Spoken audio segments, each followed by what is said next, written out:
G'day.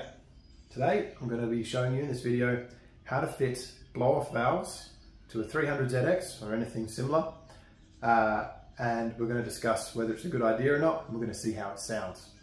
Now usually I'm a big fan of keeping everything as stock as possible, but I've always, since I was a teenager, wanted blow-off valves on my car. Never had a car that's had it, and I've got the opportunity. I managed to get a pair of these pretty cheap, so I want to give it a go.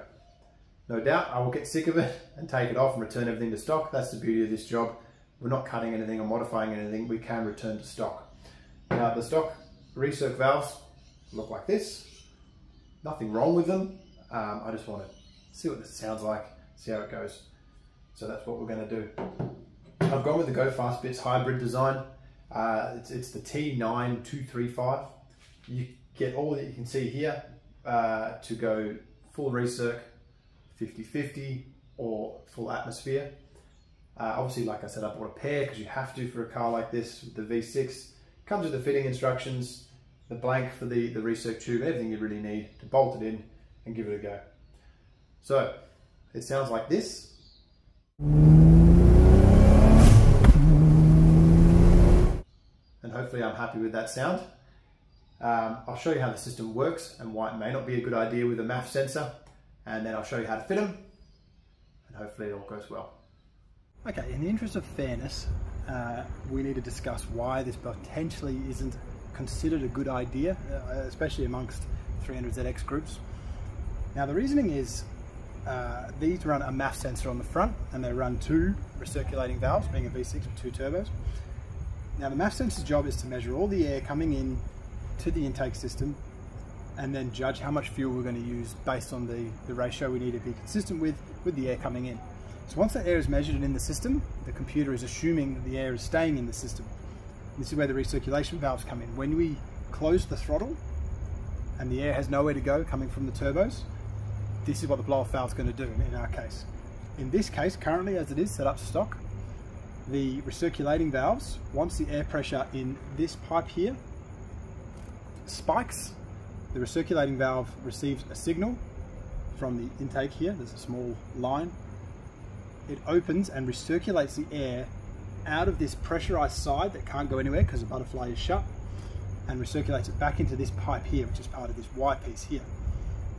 This air is recirculated. It's already measured by the MAF sensor, so it's okay. The MAF isn't taking on any more air, and the air gets recirculated back into the intake side of the turbo, and everything's happy. If we were to blow that air off, we install a blow-off valve here, sounds awesome, which, let's be honest, that's why we're doing this. The air gets blown off, but the MAF sensor has already calculated how much air is in the system. So when we have the blow-off valve go off, we tend to have an overfueling situation. This is a lot to do with why I bought the hybrid system. The hybrid system has the ability to go full atmosphere, full recirc, or 50/50, and 50/50 may be where we land, depending on how the car performs when we go full atmosphere blow off. So in this case, two recirculating valves, we need two blow off valves, which I bought, and we're going to replace the recirculating valves with the blow off valves, and hopefully it has no negative impacts on the car. A lot of people say it will. We're going to find out. Okay, it is necessary to remove the MAF sensor and the air box. In my case is a pod filter. You do need to remove the Y piece, gets in the way, and the fan. That's only two screws, you can pull that out. And I also removed the oil cooler. I just moved it out of the way, left the lines connected. Then you can get really good access to both recirc valves left and right, and we can remove them. So let's get a bit of a close up to what we're doing.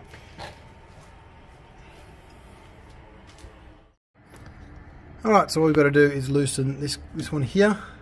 We're going to loosen the bottom one as well. So you've got the recirc back in the intake and the pressure side. I've got the extension here sitting on the bolt for the other side. That's 12mm. This one here is another 12mm as well. And we've got the line in. We'll take that off as well. And that whole recirc comes out. So we'll undo those two bolts, undo those two clamps, undo this little one with a pair of pliers, and we'll remove that recirc valve and replace it with the blow-off valve, and let's see where we're at. Okay, so we fitted the unit up.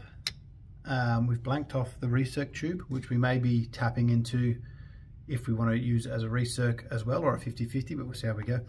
I've had to introduce my own line for the signal. Now the only reason I've done that is because the line doesn't actually quite reach. It would be very tight if it did. So I've introduced a new line all the way back to the manifold. I've reassembled the car without the condenser fan, just so I can get in there and have a look. And I've left the trumpets off the units themselves. What we want to do is back this screw off till it's about 3 mil above the head. We need to idle the car, warm it up, aircon off, and we need to look at the piston. If the piston is floating, we need to screw this in the tightening direction until the piston shuts, and then we can go to the next stage of adjustment when we rev the car. We'll go from there. So I'll get them set up right. That's why the condenser fan's out, so we can see what I'm doing. And once we're happy with them at idle, we'll do some throttle stuff, and I'll show you how to do that as well.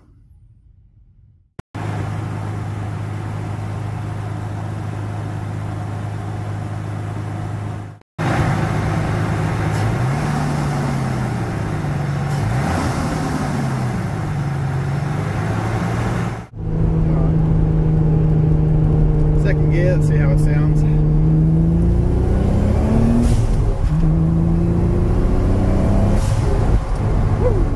Right, so they're all fitted now. I've gone out and tested them, and they do sound good. I think they're not over the top. You can hear them.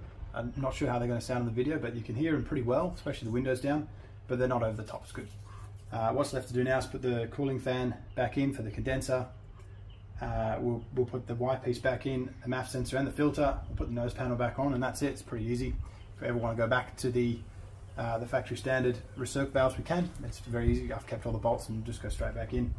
But yeah, I'll keep these in for a while until I get sick of them and see how we go. Thanks for watching.